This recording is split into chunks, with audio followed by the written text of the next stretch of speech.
Tasangana nazvo 2023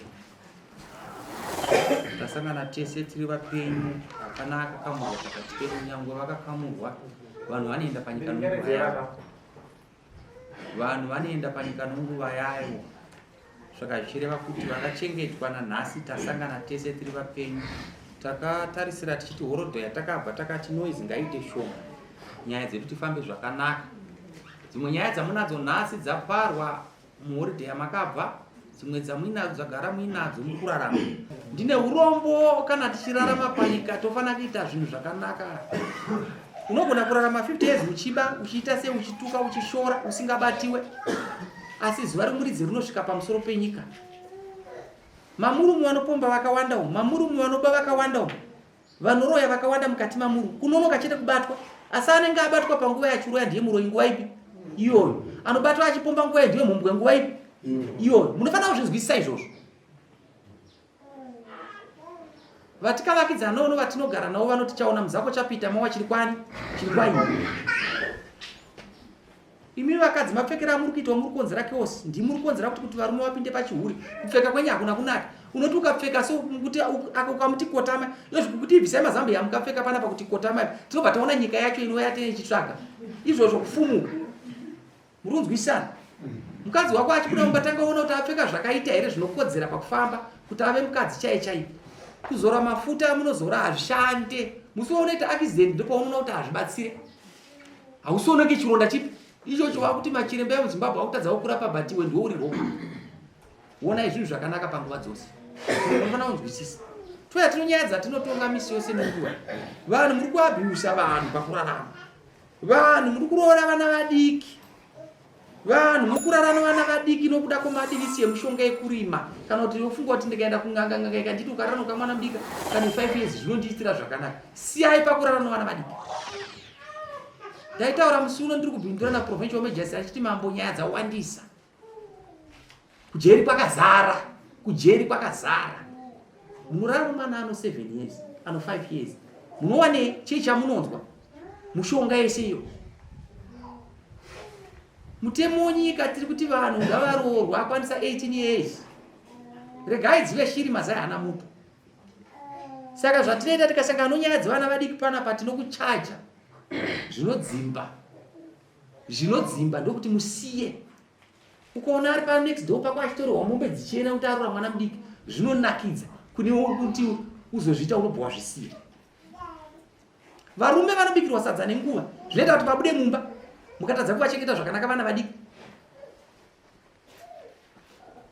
ukaenda pana vakorinde 7 inoti waniswa musoro shoko unobva wati kana wati waniswa kana makurara unobva mufanira takamwanyengetera kuti satana asapinde pakati penyu mozorara futi zvakare moita bonde futi kechipiri kuti satana asapinde pakati penyu zhira kuti imba yenu bva imira zvakanaka saka vanhu ngavaite zvakanaka uno muridzi wavo tikuwirirana saka ndofunga kuti ndipei nyaya tiona Kami kuti ndinoda kuma yangu yandakapai mwana wenyu pestalins ariwe pestalins achauye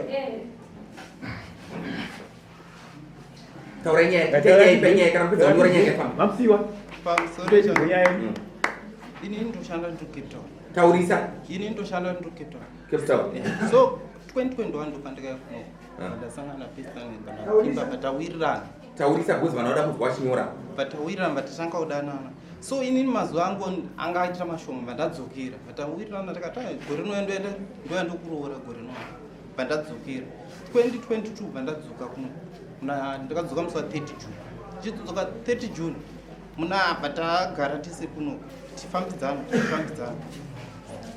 musi wa 9 July tatagasa dumbo yedu musi wa 9 July ndopatakaenda kuroora tatabvisa pfuma yedu zvese musi wa 10 musi wa 9 hana kuya kumba akazoya musi wa 10 musi wa 10 hatina kurara tese akararana nambuyani vakamberekedza musi wa 11 ndopatakarara tese musi wa 11 pandagara kusvika musi wa 20 July mazuva angu ekubasa bakwana pandadzokera kubasa gare ndasvika munana October muna September ndopakatanga kuti ndakazvitakura ndikati ukazvitakura ndikati is problem ndozvitambira abati njendonyoresa nhombe yangu musi muna October 3 months vaenda kunyoresa kuchipatara but kuchipatara akati manisa kuti nhombe yangu yakurisa yani ma 6-7 months ati 6-7 months kuwai zvadavo asi vanditi manesi vanditi enda kuskana vatatumira $30 ikuenda kuskana paenda kuskana abati bandudza mari zavo dzekuskana akati dokta vati mwana wangu premature asi ndichasununguka musi wa 16 January akati 16 January no problem alright pagara ndati saka musi wa 16 January manje sezvo ndikushanda charaga nditumire mari preparation ndatumira mari preparation yakasvika ma 175 preparation yangu ndati gari bati padiwa mari emergency because ndomunoziro operation kudhindura manesi adigara une $50 ndikati alright pana $50 ye ndakasozvitumira takusvika muna November akandonyoresa kechipiri saka ndikubasa musi wa 14 December ndisingakanganise date exactly 14 December achitonifona ndisikunzwa zvakanaka daenda kuchipatara saka ndipe $50 yangaini mumaprogram ndati aenda kuchipatara ndakati asi muna kurwara gaende kuchipatara aenda kuchipatara ndakazoti time masikatsikati ngandione kumba ndizoti ko zvakamira sei munhu aenda kuchipatara ndifone ndifunga ndati 5 minutes ko kana chikadero ndati ore ndinozozviona ndasvika kumba manda traffic kufona isindai ndikati ore pana maigurga ndinzwa maiguru murwere aenda kuchipatara akamira sei fonera maiguru alo maiguru kokuzise anza kumba kuno kwane mwana kati mwana akasvika here ndikatanga bvunza mwana akasvika here anza mwana ndatomuona kuchipatara asi angonobudisa mangwana ndikati alright ndosvika mangwana acho wangu wa musi wa 15 hana kufona ini ndikati ada kunzwa yemuridzi achafona hana kana kufona mangwana acho musi wa 16 mandazofona kumakuseni ndati ko zvakamira sei maiguru ava asi kunifonera inini nda pesa patotaura zvakanaka kumudichidenga keboy but ezvino asi kunifona ini wani anza foni yangu yatoya kumagetsi yatenda itori kumba kwangu magetsi asi time ichazotaura naye musi wa 16 time ndabva weonai ndikazivise kokuseiko ndikati ko anza ndani mwana ndikati une mwana kumadhita siyana sei iwaiti musi wa 16 January ndokwanjasununguka tazi mwana akutorodza kuti mwana akatokwana akasvika 9 months ndakabva ikoko muna July kusvika now December pane 5 months chete 5 months asi patone mwana akakwana 2.6 ages mwana akakwana ndikati ko chii chikuitika saka ndati gare kudaro ndakabva ndamubvunza ndakati koiwe chii chikunyanzoitika ona wane mwana panguva idzodzo dzakadai ndisendere foto yemwana akasendera foto mwana kuone mwana ari mumba asi kuchipatara glass mwana akasvika ndakati kana kuinda zvadai mati zvakwana zvawataura saka zvakazoita kuti ndo zvaita kuti ndiuye kuno nguva dzangu dzaholiday dzisati dzakwana ndasvika vari pabasa ndonyaya yaita kuti svike pa painyaya munhu atingano nyaya dzakawanda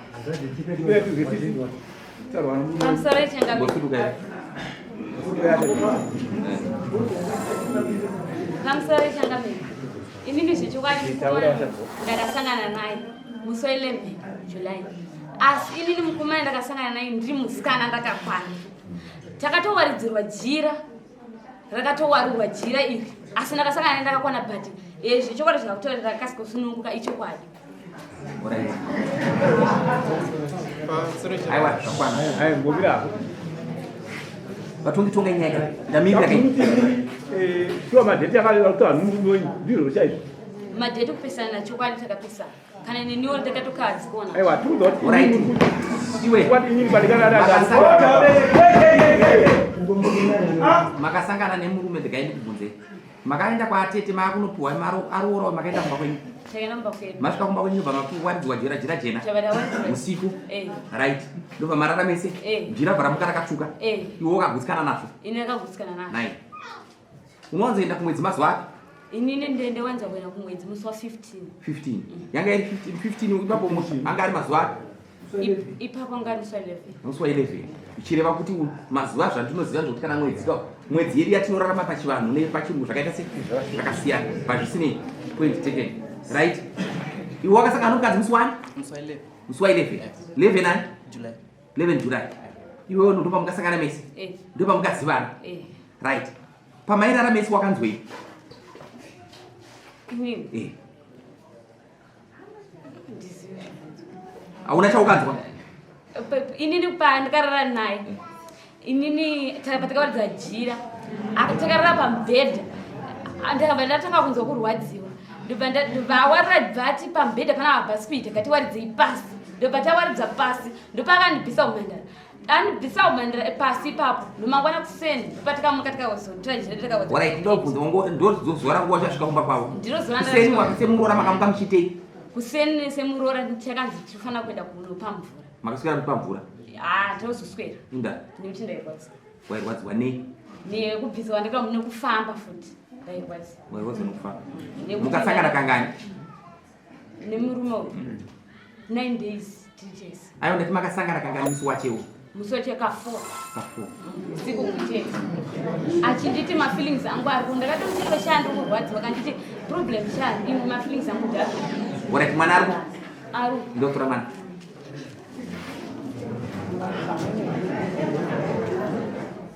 Kama unavyofahamu alikuwa akifika basi kupata yake muya kupata basi.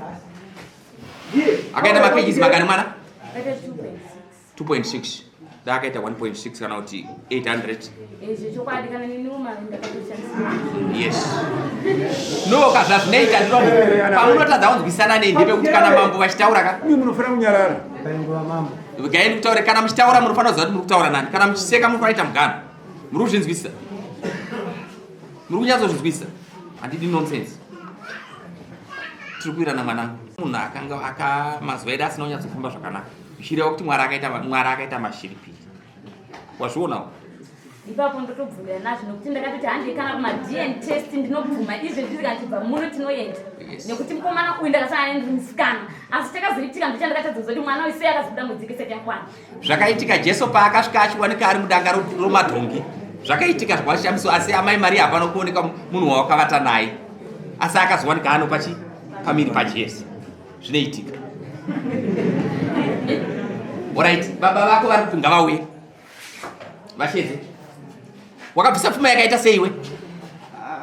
Changamiri list ndinawo. Buritsa. Amai vomusikana vari kupi? Atete vomusikana vari kupi? Mukomana vari kupi? Waina niwe? Komana wana nani? Ndaina baba. Baba wako is your father? Nemningina.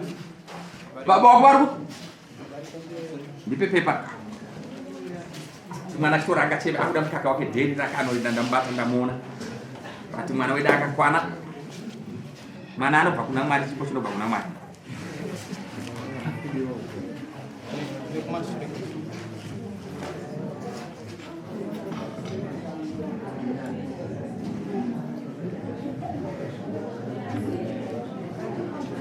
Mari isi yako pesa mari? Yese nearly 1,000. Eh? 1,000. Ndikubva pagrocery zvese mari yacho kusvika kuma 900 something. 965. Ndakazotenga preparation scan emergency fee yakatoa kuma yakashanda mari. Yei kana mtaisha makanyarara. Baba wako ungauye kuno. Amai womsikana uyai iwe chibaiwe. Iwe chibaenda kuseri. Iwe msikana chiba. Ndakutopa judgment.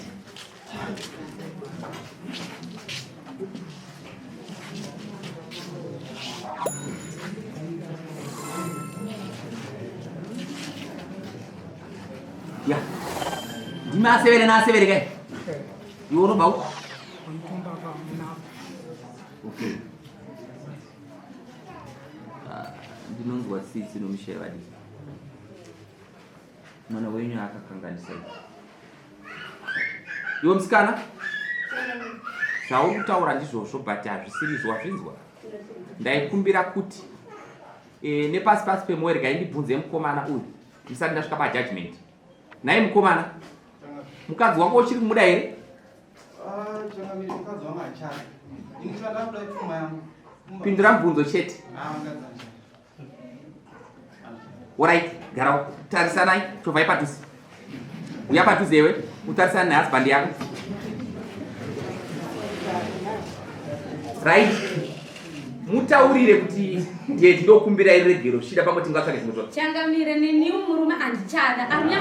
Ini ndichangamire murume andichada asi tiende kuma-DNA test. Ndokwandikuda ikoko ndokuti sei zvakazoitika pandiri Changamire ngatiende kuma-DNA test nekufana. Alright. Ndazvinzwa. Yes. Mirai ndikusapotei ndikutaurei chichi chokwadi. Chokwadi murume auchada.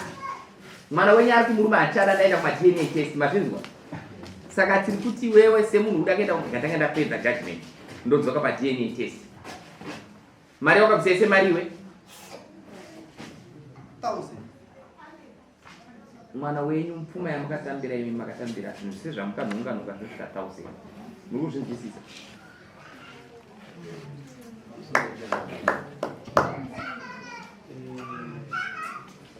Angadaro kana grocery ndo kudya kwakauya papfuma yakabvisa ndaitomirira kuti achandipawo pfuma yangu sokuya kwangu. Aiwa ndiri kuti pamari hamuna mari yangu apiwa? Mari akabvisa 400 achiti ndeyaamai. Right, akabvisa mari futi? Ndiyo yakabvisa chete. Anzi wakabvisa 400 chete? Dombo wako ndiani? Domba. Ainyora izvozvo tinawo zviri papo zvaunogona zvakatikwa ndo zvakabvisa. Pane mari yakandiyamai zviri warewa kuseri 400. Ndaiona? Eva 500 ndikabvisa 400. Ndo zvandakabvisa 400. Une grocery? Yes. Grocery yako ringaite mari? Grocery. Asi unozviziva here kuti munhu uri kusenza kupi? Cape Town. Unoziva here kuti pamwe paunoti ukasenza ma-overtime apinde? Unoyabvunza kudai. Kana overtime isina kupinda pamwe pacho unotoziva pamwe inoshaika. Unoziva zvinoitika here? Zvichireva kuti grocery overtime.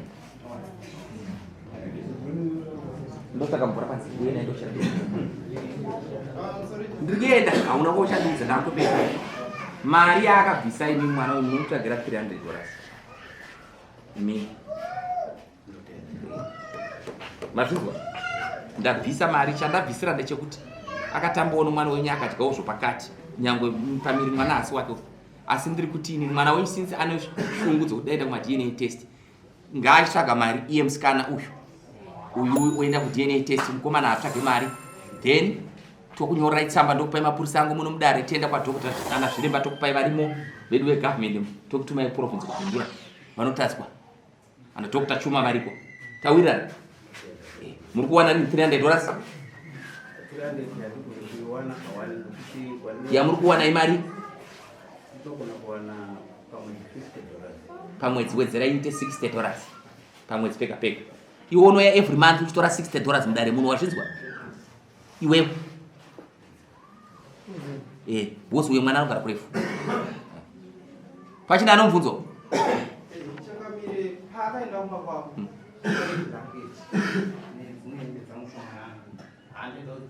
No. Izvozvo hembe indaunotora zvakadarika. Asi ndiri ku-DNA test. Kana iwe waronga musikana zvoku-DNA test handiri kudzokera ku-Cape Town. Uri kudzokera rini? Une mari here musikana ati patatuma mapurisa tiende kwadhokota? tsvaga mari kana waiwana toita mbaka dzakaenda mumba musapopotani zvinoitika Jesu chaya akaberekwa mudanga renhengine romadhongi asi mari takazozviona chii chakaitika ndapedza nyaya iyi endai munosaina kumuchadzora 300 right dismiss right next case ngaiwe chipo uya